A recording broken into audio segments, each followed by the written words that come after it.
So yesterday I took the radiator out of the van. We've got a bit of an overheating and a pressurising issue.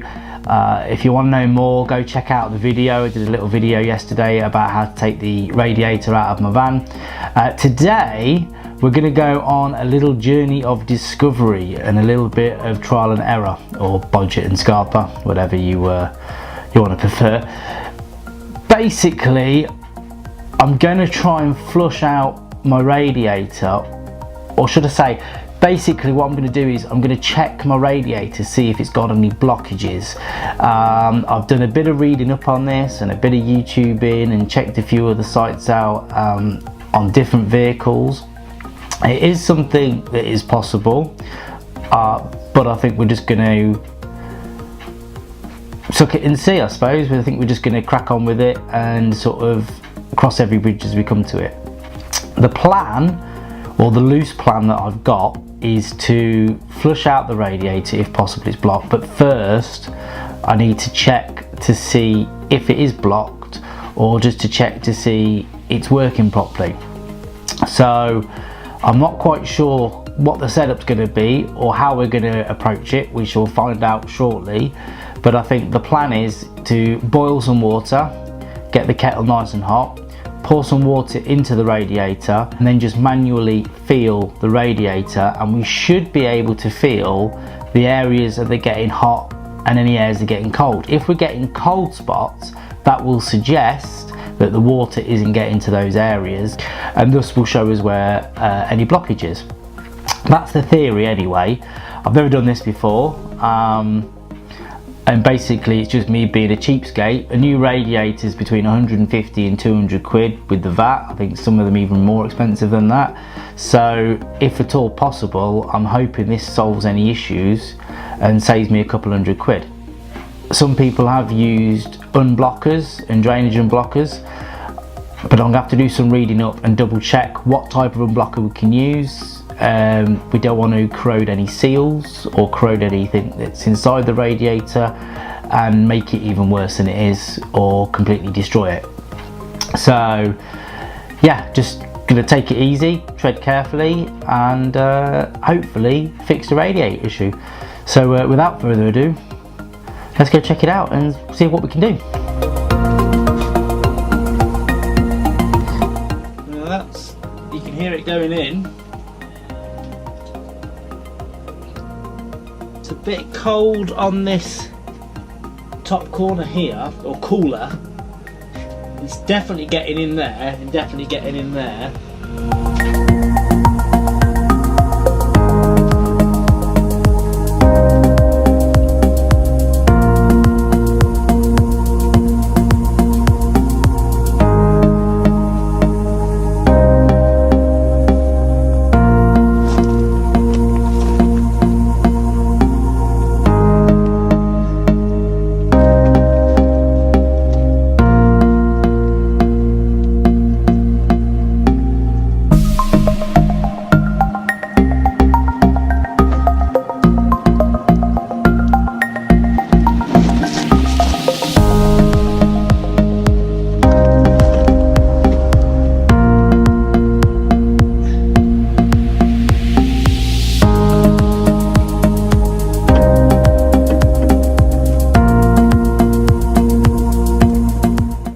Frustratingly, the radiator actually seems like it's okay.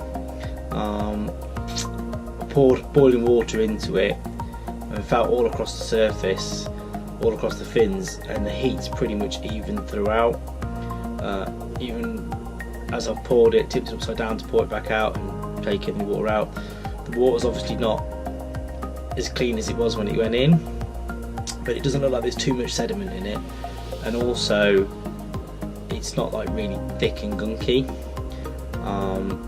but it's pretty much even, the heat throughout of it. And when I turned it upside down, where the bottom was getting hot before, because obviously all the hot water, the gravity would have took it to the bottom, when I turned it the other way around, then the top, the opposite, the bottom again got, so when I turned it around again upside down, the bottom got hot again. And so that kind of shows that it seems to be flowing throughout the radiator. So I'm just thinking, if it's just worth connecting up some hose and just running like a gentle pressure through it and just giving it a bit of a clean out anyway.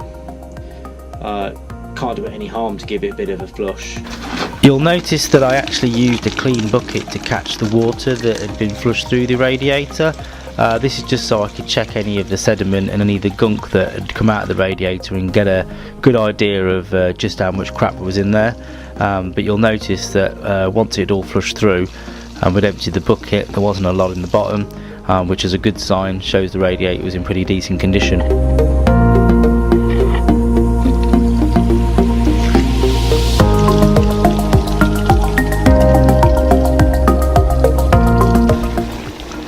And just to be super anal, I flushed the radiator backwards as well, just to be on the safe side.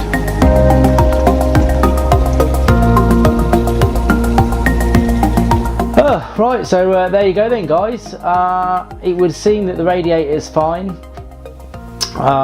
As you can see, I flushed it all out, running cold water through it. There was no need to put any drain cleaner anywhere because it was fine. Obviously, after I put all that boiling water through it, it was hot all over, really even. There was no cold spots on it, so that gives no indication that the radiator is blocked. So frustratingly, the radiator's fine, which means I've got to go back to the drawing board with regards to what's causing my little overheating issue. As if you've seen the previous video taking the radiator out, I've checked everything else. We replaced thermostat housing, the header tank radiator pressure cap, a bunch of hoses in the engine. There's no smoke coming out of the exhaust and no smoke whatsoever or steam. There's no oil loss. There appears to be no water in the oil, so we don't think it's a head gasket issue. So I'm still thinking there must be a blockage somewhere, so I'm gonna have to go through the hoses, just check everything on the van and see if I can find the blockage.